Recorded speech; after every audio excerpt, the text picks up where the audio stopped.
सबनों प्यार भरी सत श्री अकाल जी। प्यारे बच्चों, अपना अज का टॉपिक है विश्राम चिन्ह। विश्राम चिन्ह की है बेटा?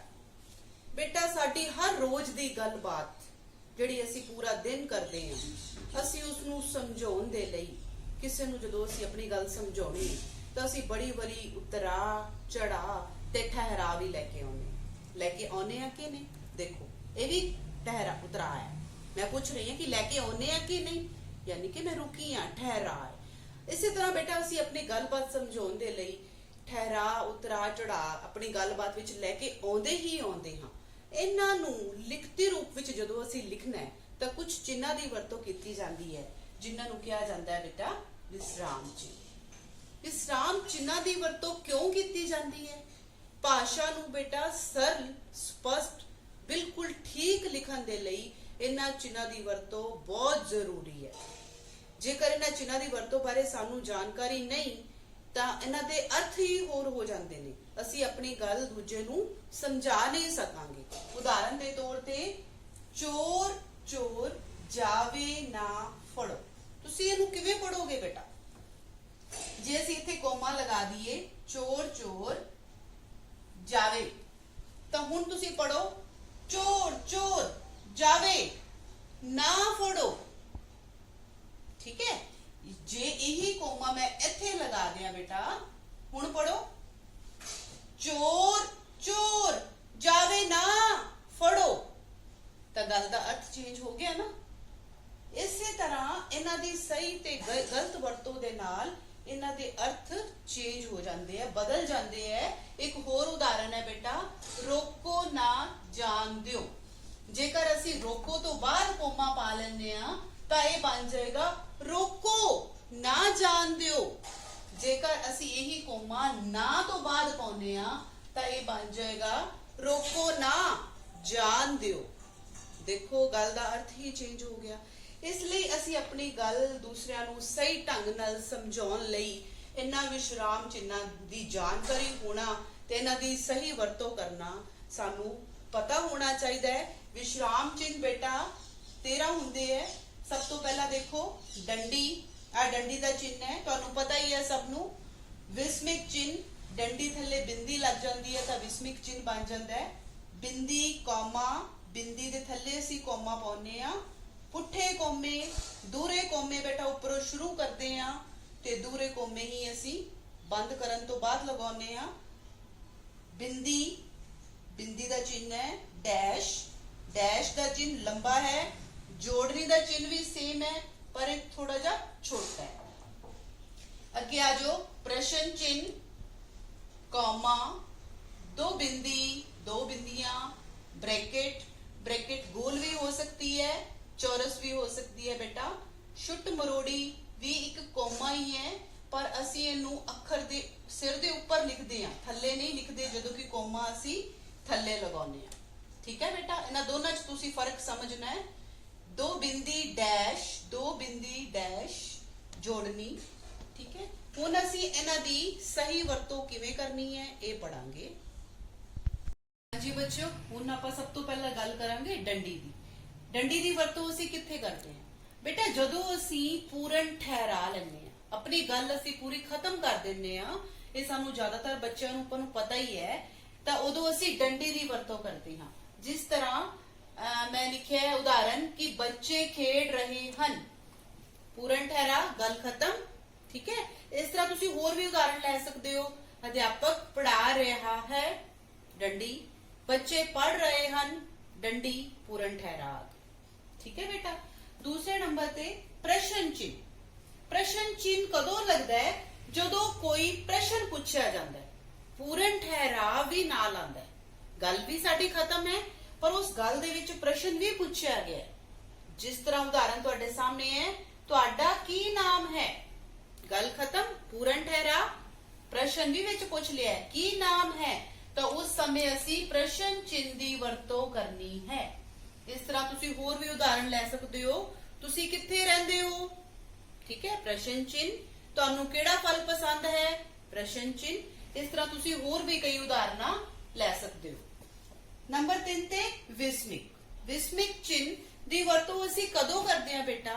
ਜਦੋਂ ਅਸੀਂ ਆਪਣੀ ਗੱਲਬਾਤ ਕਰਦੇ ਹੋਏ ਹੈਰਾਨੀ, ਖੁਸ਼ੀ, ਦੁੱਖ ਜਾਂ ਕਿਸੇ ਨੂੰ ਸੰਬੋਧਨ ਕਰਕੇ ਗੱਲ ਕਰਦੇ ਆ ਤਾਂ ਉਸ ਸਮੇਂ ਅਸੀਂ ਵਿਸਮਿਕ ਚਿੰਨ੍ਹ ਦੀ ਵਰਤੋਂ ਕਰਨੀ ਹੈ। ਉਦਾਹਰਨ ਦੇ ਤੌਰ ਤੇ ਬੇਟਾ ਸਭ ਤੋਂ ਪਹਿਲਾਂ ਮੈਂ ਉਦਾਹਰਨ ਲਾਂਗੀ ਹੈਰਾਨੀ ਦੀ। ਹੈ ਉਹ ਫਸਟ ਆ ਗਿਆ, ਹੈਰਾਨੀ ਹੋਈ। ਹੈ ਉਹ ਫਸਟ ਆ ਗਿਆ, ਪਿੱਛੇ ਅਸੀਂ ਕੀ ਲਗਾਵਾਂਗੇ? ਵਿਸਮਿਕ ਚਿੰਨ੍ਹ। ਖੁਸ਼ੀ ਦੀ ਉਦਾਹਰਨ ਲਵਾਂਗੀ ਮੈਂ, ਵਾਹ ਤੁਸੀਂ ਤਾਂ ਬਹੁਤ ਵਧੀਆ ਕੀਤਾ। ਠੀਕ ਹੈ, ਵਾਹ ਸ਼ਬਦ ਲਗਾ ਕੇ ਮੈਂ ਪਾਵਾਂਗੀ ਵਿਸਮਿਕ ਚਿੰਨ੍ਹ ਤੇ ਤੁਸੀਂ ਤਾਂ ਬਹੁਤ ਵਧੀਆ ਕੀਤਾ, ਗੱਲ ਖਤਮ ਹੋ ਗਈ, ਡੰਡੀ। ਇਸੇ ਤਰ੍ਹਾਂ ਦੁੱਖ ਦੀ ਉਦਾਹਰਨ ਲਾਂਗੇ, ਹਾਏ ਉਸਨੂੰ ਕੀ ਹੋ ਗਿਆ। ਠੀਕ ਹੈ, ਇੱਥੇ ਵੀ ਅਸੀਂ ਕੀ ਵਿਸਮਿਕ ਚਿੰਨ੍ਹ ਦੀ ਵਰਤੋਂ ਕਰਾਂਗੇ। ਇਸ ਤੋਂ ਇਲਾਵਾ ਜਦੋਂ ਅਸੀਂ ਕਿਸੇ ਨੂੰ ਸੰਬੋਧਨ ਕਰਨਾ ਹੈ, ਕੋਈ ਅਸੀਂ ਵਾਰਤਾਲਾਪ ਕਰ ਰਹੇ ਹਾਂ, ਓਏ ਕਾਕੇ, ਪਿਤਾ ਜੀਓ, ਜਦੋਂ ਅਸੀਂ ਸੰਬੋਧਨ ਕਰਕੇ ਗੱਲ ਕਰ ਰਹੇ ਹਾਂ, ਓਏ ਕਾਕੇ ਗੱਲ ਸੁਣ, ਤਾਂ ਓਏ ਕਾਕੇ ਤੋਂ ਬਾਅਦ ਅਸੀਂ ਵਿਸਮਿਕ ਚਿੰਨ੍ਹ ਲਗਾਵਾਂਗੇ। ਗੱਲ ਸੁਣ, ਗੱਲ ਖਤਮ ਹੋ ਗਈ ਸਾਡੀ, ਫਿਰ ਅਸੀਂ ਡੰਡੀ ਲਗਾਵਾਂਗੇ। ਅੱਗੇ ਹੈ ਬੇਟਾ ਕੋਮਾ। ਕੋਮਾ ਅਸੀਂ ਕਿੱਥੇ ਵਰਤਣਾ ਹੈ? ਜਿੱਥੇ ਅਸੀਂ ਥੋੜਾ ਜਿਹਾ ਠਹਿਰਾ ਲੈਣਾ ਹੈ, ਪੂਰਨ ਠਹਿਰਾ ਨਹੀਂ ਲੈਣਾ। ਅਸੀਂ ਆਪਣੀ ਗੱਲ ਕਰ ਰਹੇ ਹਾਂ ਪਰ ਥੋੜਾ ਥੋੜਾ ਠਹਿਰਾ ਲੈ ਰਹੇ ਹਾਂ, ਉੱਥੇ ਅਸੀਂ ਕੋਮੇ ਦੀ ਵਰਤੋਂ ਕਰਨੀ ਹੈ। ਜਦੋਂ ਵੀ ਅਸੀਂ ਲਿਖ ਰਹੇ ਹਾਂ ਰਾਮ ਸ਼ਾਮ ਤੇ ਗੀਤਾ ਪੜ੍ਹ ਰਹੇ ਹਨ, ਤੇ ਰਾਮ ਸ਼ਾਮ ਅਸੀਂ ਇਕੱਠਾ ਨਹੀਂ ਪੜਾਂਗੇ ਕਿਉਂਕਿ ਮੈਂ ਦੋ ਨਾਮ ਲੈ ਰਹੀ ਹਾਂ, ਥੋੜਾ ਜਿਹਾ ਠਹਿਰਾ ਹੈ ਵਿੱਚ। ਰਾਮ ਕੋਮਾ ਸ਼ਾਮ ਤੇ ਗੀਤਾ ਪੜ੍ਹ ਰਹੇ ਹਨ, ਗੱਲ ਖਤਮ, ਅਖੀਰ ਤੇ ਡੰਡੀ ਕਿਉਂਕਿ ਪੂਰਨ ਠਹਿਰਾ ਆ ਗਿਆ। ਇਸੇ ਤਰ੍ਹਾਂ ਜਿਵੇਂ ਉਦਾਹਰਣ ਇੱਕ ਹੋਰ ਅਸੀਂ ਲੈ ਸਕਦੇ ਹਾਂ ਕਿ ਸਾਨੂੰ ਕੋਈ ਕਹੇਗਾ ਆਇਓ ਤੁਸੀਂ ਸਾਡੇ ਘਰ, ਅਸੀਂ ਕਹਿੰਦੇ ਹਾਂ ਜ਼ਰੂਰ ਆਵਾਂਗੇ ਜੀ, ਤਾਂ ਅਸੀਂ ਜ਼ਰੂਰ ਕਹਿ ਕੇ ਆਪਣੀ ਗੱਲ ਖਤਮ ਨਹੀਂ ਕੀਤੀ। ਜ਼ਰੂਰ ਤੋਂ ਬਾਅਦ ਅਸੀਂ ਥੋੜਾ ਜਿਹਾ ਠਹਿਰਾ ਲਿਆ ਤਾਂ ਅਸੀਂ ਉੱਥੇ ਕੋਮਾ ਲਗਾਵਾਂਗੇ, ਜ਼ਰੂਰ ਕੋਮਾ, ਆਵਾਂਗੇ ਜੀ ਜ਼ਰੂਰ ਆਵਾਂਗੇ, ਗੱਲ ਖਤਮ, ਡੰਡੀ। ਇਸ ਤੋਂ ਬਾਅਦ ਬੇਟਾ ਬਿੰਦੀ ਕੋਮਾ। ਬਿੰਦੀ ਕੋਮਾ ਦੀ ਵਰਤੋਂ ਅਸੀਂ ਕਿੱਥੇ ਕਰਨੀ ਹੈ? ਜਦੋਂ ਬੇਟਾ ਕੋਮੇ ਤੋਂ ਵੱਧ ਠਹਿਰਾ ਹੋਵੇ। ਕੋਮੇ ਦੇ ਵਿੱਚ ਤਾਂ ਬਹੁਤ ਥੋੜਾ ਠਹਿਰਾ ਹੁੰਦਾ, ਕੋਮੇ ਤੋਂ ਵੱਧ ਤੇ ਪਰ ਡੰਡੀ ਤੋਂ ਘੱਟ, ਯਾਨੀ ਕਿ ਪੂਰਨ ਠਹਿਰਾ ਵੀ ਨਾ ਹੋਵੇ, ਡੰਡੀ ਤੋਂ ਘੱਟ ਠਹਿਰਾ ਹੋਵੇ, ਉਸ ਸਮੇਂ ਅਸੀਂ ਕੋਮੇ, ਬਿੰਦੀ ਕੋਮੇ ਦੀ ਵਰਤੋਂ ਕਰਦੇ ਹਾਂ। ਜਿਸ ਤਰ੍ਹਾਂ ਬੇਟਾ ਉਦਾਹਰਨ ਹੈ, ਤੁਸੀਂ ਉਸ ਨੂੰ ਜਾਣਦੇ ਨਹੀਂ, ਉਹ ਤਾਂ ਰਾਖਸ਼ ਹੈ। ਦੇਖੋ, ਤੁਸੀਂ ਉਸ ਨੂੰ ਜਾਣਦੇ ਨਹੀਂ, ਮੇਰੀ ਗੱਲ ਖਤਮ ਨਹੀਂ ਹੋਈ, ਪੂਰਨ ਠਹਿਰਾ ਨਹੀਂ ਹੋਇਆ, ਪਰ ਕੋਮੇ ਤੋਂ ਵੱਧ ਠਹਿਰਾ ਹੈ, ਇੱਥੇ ਅਸੀਂ ਬਿੰਦੀ ਤੇ ਕੋਮਾ ਲਗਾਵਾਂਗੇ। ਫਿਰ ਆਪਣੀ ਦੂਸਰੀ ਗੱਲ ਲਿਖਾਂਗੇ, ਉਹ ਤਾਂ ਰਾਖਸ਼ ਹੈ, ਸਾਡੀ ਗੱਲ ਖਤਮ ਹੋ ਗਈ, ਹੁਣ ਅਸੀਂ ਇੱਥੇ ਡੰਡੀ ਚਿੰਨ੍ਹ ਲਗਾਵਾਂਗੇ। ਇਸੇ ਤਰ੍ਹਾਂ ਅਸੀਂ ਇੱਕ ਹੋਰ ਉਦਾਹਰਣ ਲੈ ਸਕਦੇ ਹਾਂ, ਸਾਰੀ ਦੁਨੀਆ ਦਾ ਮਾਲਕ ਇੱਕ ਹੈ, ਗੱਲ ਖਤਮ ਨਹੀਂ ਹੋਈ, ਉਹ ਹੈ ਪਰਮਾਤਮਾ। ਸਾਰੀ ਦੁਨੀਆ ਦਾ ਮਾਲਕ ਇੱਕ ਹੈ, ਬਿੰਦੀ ਕੋਮਾ, ਉਹ ਹੈ ਪਰਮਾਤਮਾ, ਉਹ ਪਰਮਾਤਮਾ ਹੈ, ਗੱਲ ਖਤਮ, ਡੰਡੀ। ਠੀਕ ਹੈ ਬੇਟਾ, ਤੁਸੀਂ ਹੋਰ ਵੀ ਉਦਾਹਰਨਾਂ ਲੈ ਕੇ ਮੈਨੂੰ ਦਿਖਾਣੀ ਹੈ ਕਿ ਤੁਸੀਂ ਕਿਹੜੀ ਕਿਹੜੀ ਉਦਾਹਰਨ ਦੇ ਸਕਦੇ ਹੋ। ਉਸ ਤੋਂ ਬਾਅਦ ਬੱਚੇ ਆ ਗਈ ਦੋ ਬਿੰਦੀ। ਦੋ ਬਿੰਦੀ ਦੀ ਵਰਤੋਂ ਅਸੀਂ ਕਿੱਥੇ ਕਰਦੇ ਹਾਂ? ਜ਼ਿਆਦਾਤਰ ਅਸੀਂ ਜਦੋਂ ਗੱਲ ਨੂੰ, ਆਪਣੇ ਸ਼ਬਦਾਂ ਨੂੰ ਸੰਖੇਪ ਕਰਨਾ ਹੋਵੇ, ਛੋਟਾ ਕਰਨਾ ਹੋਵੇ, ਅਸੀਂ ਉਸ ਸਮੇਂ ਦੋ ਬਿੰਦੀ ਦੀ ਵਰਤੋਂ ਕਰਦੇ ਹਾਂ। ਪ੍ਰੋਫੈਸਰ ਅਸੀਂ ਪੂਰਾ ਲਿਖਿਆ ਹੋਇਆ ਹੈ, ਪਰ ਜਦੋਂ ਅਸੀਂ ਪੂਰਾ ਸ਼ਬਦ ਪ੍ਰੋਫੈਸਰ ਨਹੀਂ ਲਿਖਣਾ ਤਾਂ ਅਸੀਂ ਪ੍ਰੋ ਪਾ ਕੇ ਦੋ ਬਿੰਦੀ ਪਾ ਦਿੰਦੇ ਹਾਂ, ਇਸ ਤੋਂ ਭਾਵ ਪ੍ਰੋਫੈਸਰ ਹੀ ਹੈ। ਇਸੇ ਤਰ੍ਹਾਂ ਹੀ ਪੂਰਾ ਸ਼ਬਦ ਸਰਦਾਰ ਪਾਇਆ ਹੋਇਆ ਹੈ, ਪਰ ਜਦੋਂ ਅਸੀਂ ਪੂਰਾ ਸ਼ਬਦ ਸਰਦਾਰ ਨਹੀਂ ਪਾਉਣਾ ਬੇਟਾ ਤਾਂ ਅਸੀਂ ਸੱਸਾ ਪਾ ਕੇ ਦੋ ਬਿੰਦੀ ਪਾ ਦਿੰਦੇ ਆ। ਇਸ ਦਾ ਭਾਵ ਅਸੀਂ ਸੰਖੇਪ ਕਰਕੇ ਜਦੋਂ ਵੀ ਸ਼ਬਦ ਨੂੰ ਲਿਖਣਾ ਹੈ ਅਸੀਂ ਦੋ ਬਿੰਦੀ ਦੀ ਵਰਤੋਂ ਕਰਦੇ ਹਾਂ। ਪੁੱਠੇ ਕੋਮੇ। ਪੁੱਠੇ ਕੋਮੇ ਅਸੀਂ ਕਦੋਂ ਲਗਾਉਂਦੇ ਆ? ਜਦੋਂ ਅਸੀਂ ਬੇਟਾ ਕਿਸੇ ਦੀ ਕਹੀ ਹੋਈ ਗੱਲ ਨੂੰ ਜਿਉਂ ਦਾ ਤਿਉਂ ਲਿਖਣਾ ਹੋਵੇ। ਠੀਕ ਹੈ, ਬਦਲਣਾ ਨਹੀਂ, ਬਿਲਕੁਲ ਉਸ ਦੀ ਗੱਲ ਨੂੰ ਜਿਉਂ ਦਾ ਤਿਉਂ ਲਿਖਣਾ ਹੈ, ਤਾਂ ਉਸ ਸਮੇਂ ਅਸੀਂ ਕਿਸੇ ਦੀ ਵੀ ਗੱਲ ਨੂੰ ਪੁੱਠੇ ਕੋਮਿਆਂ ਦੇ ਵਿੱਚ ਲਿਖਣਾ ਹੁੰਦਾ ਹੈ। ਉਦਾਹਰਨ, ਜੀਤ ਨੇ ਕਿਹਾ ਉਹ ਨਹੀਂ ਆਵੇਗਾ। ਦੇਖੋ ਕਿਸ ਦੀ ਗੱਲ ਹੈ? ਜੀਤ ਨੇ ਕਿਹਾ, ਕਿਹਾ ਤੇ ਆਪਾਂ ਥੋੜਾ ਜਿਹਾ ਠਹਿਰਾ ਲਿਆ, ਥੋੜੇ ਠਹਿਰਾਓ ਤੇ ਅਸੀਂ ਕੋਮਾ ਲਗਾਉਂਦੇ ਆ।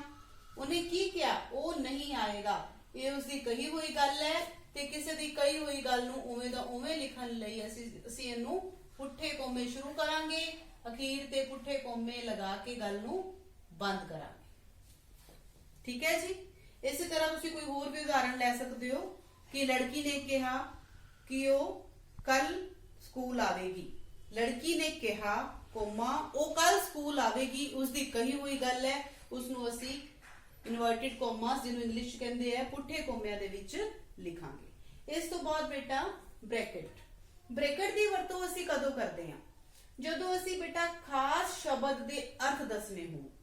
ਖਾਸ ਸ਼ਬਦ ਮਤਲਬ ਜਦੋਂ ਅਸੀਂ ਮੁਹਾਵਰੇ ਕਰਦੇ ਹਾਂ। ਦੇਖੋ ਸਰ ਕਰਨਾ, ਅਸੀਂ ਇਹਦਾ ਅਰਥ ਦੱਸਣਾ ਹੁੰਦਾ ਹੈ ਤਾਂ ਤੁਸੀਂ ਨੋਟ ਕਰਦੇ ਹੋ ਕਿ ਅਸੀਂ ਹਮੇਸ਼ਾ ਅਰਥ ਨੂੰ ਬ੍ਰੈਕਟ 'ਚ ਲਿਖਿਆ ਹੁੰਦਾ ਹੈ। ਹਮੇਸ਼ਾ ਅਸੀਂ ਬ੍ਰੈਕਟ ਦੇ ਵਿੱਚ ਅਰਥ ਨੂੰ ਲਿਖਦੇ ਹਾਂ। ਇਸ ਦਾ ਮਤਲਬ ਜਦੋਂ ਕਿਸੇ ਖਾਸ ਸ਼ਬਦ ਦੇ ਅਰਥ ਦੇਣੇ ਹੁੰਦੇ ਹੈ ਤਾਂ ਅਸੀਂ ਬ੍ਰੈਕਟ ਦੀ ਵਰਤੋਂ ਕਰਦੇ ਹਾਂ। ਠੀਕ ਹੈ। ਜਾਂ ਫਿਰ ਨੰਬਰਵਾਰ ਲਿਖਣ ਲਈ ਵੀ ਨੰਬਰਵਾਰ ਅਸੀਂ ਲਿਖਦੇ ਹਾਂ ਨੰਬਰ 1 ਤੇ ਨੰਬਰ 2 ਪ੍ਰਸ਼ਨ, ਨੰਬਰ 3 ਪ੍ਰਸ਼ਨ, ਤੇ ਉਸ ਸਮੇਂ ਵੀ ਅਸੀਂ ਬ੍ਰੈਕਟ ਦੀ ਵਰਤੋਂ ਕਰਦੇ ਹਾਂ। ਠੀਕ ਹੈ ਬੇਟਾ। ਨੈਕਸਟ ਬਿੰਦੀ। ਬਿੰਦੀ ਦੀ ਵਰਤੋਂ ਅਸੀਂ ਕਦੋਂ ਕਰਦੇ ਹਾਂ ਬੱਚੇ? ਪੜ੍ਹਾਈ ਦੀਆਂ ਡਿਗਰੀਆਂ ਨੂੰ ਲਿਖਣ ਵਾਸਤੇ ਅਸੀਂ ਬਿੰਦੀ ਦੀ ਵਰਤੋਂ ਕਰਦੇ ਹਾਂ। ਜਿਸ ਤਰ੍ਹਾਂ ਮੈਂ ਲਿਖੀ ਹੈ ਡਿਗਰੀ MA B.Ed, 2 ਡਿਗਰੀਆਂ ਨੇ ਬੇਟਾ, ਇਸ ਲਈ MA ਤੋਂ ਬਾਅਦ ਆਪਾਂ ਲਗਾਵਾਂਗੇ ਕੋਮਾ, ਇੱਕ ਡਿਗਰੀ MA, ਦੂਜੀ B.Ed। ਹੁਣ MA ਐਵੇਂ ਨਹੀਂ ਲਿਖਣਾ, ਅਸੀਂ ਲਿਖਦੇ ਹਾਂ M ਬਿੰਦੀ A, ਹੁਣ ਬਣਿਆ ਸਹੀ। ਠੀਕ ਹੈ। B.Ed, B ਬਿੰਦੀ Ed, MA B.Ed। ਡਿਗਰੀਜ਼ ਨੂੰ ਲਿਖਣ ਲਈ ਅਸੀਂ ਹਮੇਸ਼ਾ ਬਿੰਦੀ ਦੀ ਵਰਤੋਂ ਕਰਦੇ ਹਾਂ, ਤੇ ਨੰਬਰਵਾਰ ਲਿਖਣ ਲਈ ਵੀ ਅਸੀਂ ਬਿੰਦੀ ਦੀ ਵਰਤੋਂ ਕਰ ਲੈਂਦੇ ਆ। ਜਿਵੇਂ ਅਸੀਂ ਲਿਖਦੇ ਹਾਂ ਨੰਬਰ 1 ਪ੍ਰਸ਼ਨ, ਫਿਰ ਅਸੀਂ ਲਿਖ ਲੈਂਦੇ ਹਾਂ ਨੰਬਰ 2 ਪ੍ਰਸ਼ਨ, ਬਿੰਦੀ ਪਾ ਕੇ ਨੰਬਰ 3 ਪ੍ਰਸ਼ਨ, ਬਿੰਦੀ। ਜਿਸ ਤਰ੍ਹਾਂ ਅਸੀਂ ਨੰਬਰ ਪਾ ਕੇ ਬ੍ਰੈਕਟ ਵੀ ਪਾਉਂਦੇ ਆ ਤੇ ਕਈ ਵਾਰੀ ਅਸੀਂ ਬਿੰਦੀ ਪਾ ਕੇ ਵੀ ਪ੍ਰਸ਼ਨ ਲਿਖਦੇ ਹਾਂ। ਠੀਕ ਹੈ ਜੀ। ਇਸ ਤੋਂ ਬਾਅਦ ਬੇਟਾ ਛੁੱਟ ਮਰੋੜੀ। ਛੁੱਟ ਮਰੋੜੀ ਉਹ ਕੋਮਾ ਹੀ ਹੈ ਬੇਟਾ, ਪਰ ਉਹ ਕੋਮਾ ਆਪਾਂ ਪੈਰ ਵਿੱਚ ਨਹੀਂ ਪਾਉਣਾ, ਬਲਕਿ ਆਪਾਂ ਸਿਰ ਦੇ ਉੱਪਰ ਪਾਉਣਾ ਹੈ। ਕਿਵੇਂ ਪਾਉਣਾ? ਸ਼ਬਦ ਵਿੱਚੋਂ ਕਿਸੇ ਅੱਖਰ ਨੂੰ ਕੱਢ ਕੇ ਜਦੋਂ ਅਸੀਂ ਉਸ ਸ਼ਬਦ ਨੂੰ ਛੋਟਾ ਕਰ ਦਿੰਨੇ ਆ, ਸੰਖੇਪ ਕਰ ਦਿੰਨੇ ਆ, ਤਾਂ ਉਸ ਸਮੇਂ ਅਸੀਂ ਛੁੱਟ ਮਰੋੜੀ ਦੀ ਵਰਤੋਂ ਕਰਦੇ ਆ। ਜਿਸ ਤਰ੍ਹਾਂ ਉੱਤੇ ਸ਼ਬਦ ਹੈ, ਉੱਤੇ। ਠੀਕ ਹੈ। ਉੱਤੇ ਅਸੀਂ ਛੋਟ ਵਿੱਚ ਲਿਖਣਾ ਹੈ, ਸੰਖੇਪ ਵਿੱਚ ਲਿਖਣਾ ਹੈ, ਤਾਂ ਅਸੀਂ ਤੇ ਦੇ ਉੱਪਰ ਇੱਥੇ ਸਿਰ ਤੇ ਛੁੱਟ ਮਰੋੜੀ ਪਾ ਦਿਆਂਗੇ, ਇਹ ਬਣ ਜਾਏਗਾ ਉੱਤੇ। ਠੀਕ ਹੈ। ਵਿੱਚੋਂ ਅਸੀਂ ਸ਼ੋਰਟ ਕਰਕੇ ਲਿਖਣਾ ਹੈ, ਸੰਖੇਪ ਵਿੱਚ ਲਿਖਣਾ ਹੈ, ਤਾਂ ਅਸੀਂ ਚੋਂ ਪਾ ਦਾਂਗੇ ਕੱਲਾ, ਤੇ ਗਲਤ ਹੈ। ਜੇ ਅਸੀਂ ਇਹਦੇ ਉੱਪਰ ਛੁੱਟ ਮਰੋੜੀ ਪਾ ਦਿਆਂਗੇ ਤਾਂ ਇਹ ਬਣ ਜਾਏਗਾ ਵਿੱਚੋਂ। ਸਮਝ ਆਈ ਬੇਟਾ? ਇਸ ਤੋਂ ਬਾਅਦ ਡੈਸ਼। ਡੈਸ਼ ਦੀ ਵਰਤੋਂ ਅਸੀਂ ਕਿੱਥੇ ਕਰਦੇ ਹਾਂ? ਗੱਲ ਸਪਸ਼ਟ ਕਰਨ ਲਈ ਕੋਈ ਵਾਧੂ ਗੱਲ ਕਰਦੇ ਹਾਂ ਜਦੋਂ। ਦੇਖੋ ਮੈਂ ਉੱਪਰ ਕਰਾਂਗੀ ਇਹਦੀ ਵਰਤੋਂ। ਸਰ ਕਰਨਾ, ਇਸ ਗੱਲ ਨੂੰ ਆਪਾਂ ਸਪਸ਼ਟ ਕਰਨਾ ਸੀ, ਇਸ ਗੱਲ ਨੂੰ ਸਪਸ਼ਟ ਕਰਨਾ ਸੀ ਵੀ ਸਰ ਕਰਨਾ ਕੀ ਹੁੰਦਾ ਹੈ। ਠੀਕ ਹੈ। ਤੇ ਵਾਧੂ ਗੱਲ ਕਰਨੀ ਪੈਣੀ ਸੀ, ਸਰ ਕਰਨਾ ਮਤਲਬ ਜਿੱਤ ਲੈਣਾ, ਤੇ ਇੱਥੇ ਅਸੀਂ ਡੈਸ਼ ਦੀ ਵਰਤੋਂ ਕਰਦੇ ਹਾਂ ਕਿ ਨਹੀਂ? ਇਸੇ ਤਰ੍ਹਾਂ ਹੀ ਅਸੀਂ ਹੋਰ ਵੀ ਉਦਾਹਰਣ ਲੈ ਸਕਦੇ ਹਾਂ ਕਿ ਦੂਸਰਾ ਵਾਰਤਾਲਾਪ। ਜਦੋਂ ਅਸੀਂ ਵਾਰਤਾਲਾਪ ਕਰਦੇ ਹਾਂ, ਨਾਟਕ ਆਪਾਂ ਪੜ੍ਹਦੇ ਵੀ ਹਾਂ, ਖੇਡਦੇ ਵੀ ਹਾਂ, ਨਾਟਕ ਦੇ ਵਿੱਚ ਵਾਰਤਾਲਾਪ ਲਿਖੀ ਹੁੰਦੀ ਪਿਤਾ ਵੱਲੋਂ, ਪਿਤਾ ਪੁੱਤਰ ਗੱਲ ਸੁਣ। ਠੀਕ ਹੈ। ਗੱਲ ਖਤਮ, ਡੰਡੀ। ਪੁੱਤਰ ਨੂੰ ਸੰਬੋਧਨ ਕੀਤਾ ਗਿਆ, ਹੁਣ ਪੁੱਤਰ ਹੀ ਬੋਲੇਗਾ ਨਾ, ਪੁੱਤਰ, ਫਿਰ ਅਸੀਂ ਡੈਸ਼ ਲਗਾਉਨੇ ਆ, ਜੀ ਆਇਆ ਪਿਤਾ ਜੀ ਡੰਡੀ। ਪਰ ਦੇਖੋ ਜਦੋਂ ਅਸੀਂ ਵਾਰਤਾਲਾਪ ਕਰਦੇ ਹਾਂ ਉਸ ਸਮੇਂ ਵੀ ਅਸੀਂ ਡੈਸ਼ ਦੀ ਵਰਤੋਂ ਕਰਦੇ ਹਾਂ। ਦੋਬਿੰਦੀ ਡੈਸ਼ ਦੀ ਵਰਤੋਂ ਅਸੀਂ ਉਸ ਸਮੇਂ ਕਰਦੇ ਹਾਂ ਬੇਟਾ ਜਦੋਂ ਅਸੀਂ ਕਿਸੇ ਵੀ ਗੱਲ ਨੂੰ ਖੋਲ ਕੇ ਦੱਸਣਾ ਹੋਵੇ, ਉਦਾਹਰਨ ਦੇ ਕੇ ਸਮਝਾਉਣਾ ਹੋਵੇ, ਉਸ ਸਮੇਂ ਅਸੀਂ ਦੋਬਿੰਦੀ ਡੈਸ਼ ਦੀ ਵਰਤੋਂ ਕਰਦੇ ਹਾਂ। ਉਦਾਹਰਨ ਤੁਹਾਡੇ ਸਾਹਮਣੇ ਹੈ ਬੇਟਾ, ਮੈਂ ਨਾਮ ਦੀ ਪਰਿਭਾਸ਼ਾ ਲਿਖੀ ਹੈ। ਅਸੀਂ ਲਿਖਦੇ ਹਾਂ ਕਿਸੇ ਵਿਅਕਤੀ, ਵਸਤੂ ਜਾਂ ਸਥਾਨ ਨੂੰ ਦੇ ਨਾਮ ਨੂੰ ਨਾਮ ਕਹਿੰਦੇ ਹਨ। ਅੱਗੇ ਅਸੀਂ ਉਦਾਹਰਨ ਦੇ ਕੇ ਗੱਲ ਸਮਝਾਉਣੀ ਹੈ, ਅਸੀਂ ਜਿਵੇਂ ਪਾਉਨੇ ਆ, ਜਿਵੇਂ ਕਿ ਜਾਂ ਉਦਾਹਰਨ, ਤਾਂ ਇਸ ਸਮੇਂ ਅਸੀਂ ਦੋਬਿੰਦੀ ਡੈਸ਼ ਪਾ ਕੇ ਉਦਾਹਰਨਾਂ ਲਿਖਦੇ ਹਾਂ। ਰਾਮ, ਸ਼ਹਿਰ, ਸੀਮਾ, ਲੜਕੀ ਆਦि ਜੋ ਵੀ ਅਸੀਂ ਲਿਖਣਾ ਹੈ। ਠੀਕ ਹੈ। ਇਸੇ ਤਰ੍ਹਾਂ ਮੰਨ ਲਓ ਇੱਕ ਅਸੀਂ ਹੋਰ ਵੀ ਮੈਂ ਉਦਾਹਰਨ ਦਿੱਤੀ ਹੈ ਕਿ ਝੰਡੇ ਦੇ 3 ਰੰਗ ਹਨ।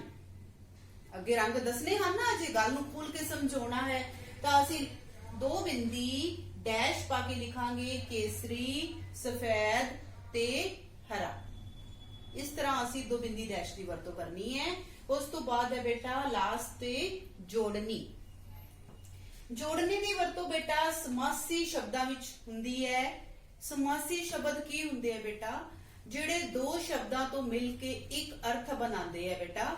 ਜਿਸ ਤਰ੍ਹਾਂ ਘਿਓ ਖਿਚੜੀ, ਘਿਓ ਅਲੱਗ ਵਰਡ ਹੈ, ਖਿਚੜੀ ਅਲੱਗ ਵਰਡ ਹੈ, ਪਰ ਘਿਓ ਖਿਚੜੀ ਹੋਣਾ ਮਤਲਬ ਰਲ ਮਿਲ ਕੇ ਰਹਿਣਾ, ਇੱਕ ਹੀ ਅਰਥ ਹੈ ਇਹਦਾ। ਤਾਂ ਇੱਥੇ ਅਸੀਂ ਜੋੜਨੀ ਦੀ ਵਰਤੋਂ ਕਰਦੇ ਹਾਂ ਵੀ ਇਹ ਇੱਕ ਹੀ ਸ਼ਬਦ ਹੈ ਘਿਓ ਖਿਚੜੀ। ਇਸੇ ਤਰ੍ਹਾਂ ਹੀ ਹਰਮਨ ਪਿਆਰਾ ਇੱਕੋ ਹੀ ਸ਼ਬਦ ਹੈ ਜੋ ਜਿਸ ਨੂੰ ਸਭ ਪਿਆਰ ਕਰਦੇ ਹੋਣ, ਤਾਂ ਅਸੀਂ ਹਰਮਨ ਪਿਆਰਾ ਲਿਖਣ ਲਈ ਅਸੀਂ ਜੋੜਨੀ ਦੀ ਵਰਤੋਂ ਕਰਦੇ ਹਾਂ। ਗੱਲਬਾਤ, ਗੱਲਬਾਤ ਸ਼ਬਦ ਹੈ, ਇਹਦੇ ਵਿੱਚ ਵੀ ਅਸੀਂ ਜੋੜਨੀ ਦੀ ਵਰਤੋਂ ਕਰਨੀ ਹੈ। ਵਾਕ ਬੋਧ ਇੱਕੋ ਹੀ ਹੈ, ਵਾਕ ਬੋਧ, ਤਾਂ ਇਹਦੇ ਵਿੱਚ ਵੀ ਅਸੀਂ ਜੋੜਨੀ ਦੀ ਵਰਤੋਂ ਕਰਦੇ ਹਾਂ। ਜੋੜਨੀ ਦੀ ਵਰਤੋਂ ਕਰਕੇ ਅਸੀਂ ਇਸ ਨੂੰ ਇੱਕੋ ਸ਼ਬਦ ਬਣਾ ਕੇ ਬੋਲਦੇ ਹਾਂ। ਮੈਨੂੰ ਪੂਰੀ ਉਮੀਦ ਹੈ ਬੇਟਾ ਤੁਹਾਨੂੰ ਵਿਸ਼ਰਾਮ ਚਿੰਨ੍ਹ ਲਗਾਉਣੇ ਠੀਕ ਢੰਗ ਨਾਲ ਆਗੇ ਹੋਣਗੇ। ਫਿਰ ਵੀ ਕੋਈ ਮੁਸ਼ਕਿਲ ਹੋਏਗੀ ਤਾਂ ਤੁਸੀਂ ਮੈਨੂੰ ਪੁੱਛਣਾ ਹੈ, ਤਾਂ ਇਸ ਤਰ੍ਹਾਂ ਦੀਆਂ ਹੋਰ ਵੀ ਉਦਾਹਰਨਾਂ ਦੇ ਕੇ ਤੁਸੀਂ ਮੈਨੂੰ ਸੈਂਡ ਕਰੋਗੇ। ਧੰਨਵਾਦ।